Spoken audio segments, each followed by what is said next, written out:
Physical refining செய்யப்பட்ட SKM Poorna rice brand oil.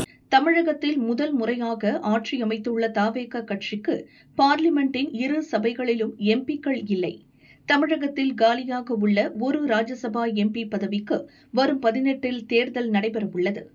டெல்லியில் அரசியல் செய்யவும் மத்திய பாஜ அரசை எதிர்கொள்ளவும் தவேக திட்டமிடும். அரசியல் அனுபவம் உள்ள ஒருவரை தங்கள் கட்சியிலிருந்து ராஜ்யசபா எம்பியாக அனுப்பும் என்று எதிர்பார்க்கப்பட்டது. ஆனால் எதிர்பாராத வகையில் தங்களுக்கு கிடைக்க இருந்த ஒரே ஒரு ராஜ்யசபா எம்பி பதவியை காங்கிரசுக்கு விட்டுக் கொடுத்துள்ளது.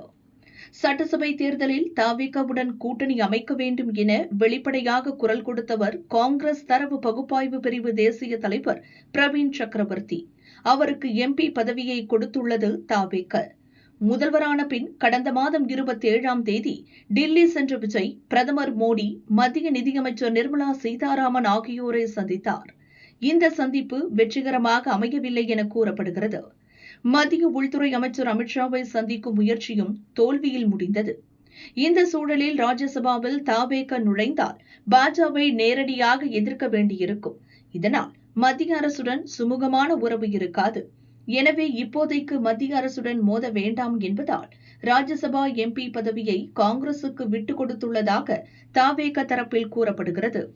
வரும் 2028 ஜூனில் தமிழகத்தில் 6 ராஜ்யசபா எம்பி பதவிகளுக்கு தேர்தல் நடக்கவுள்ளது.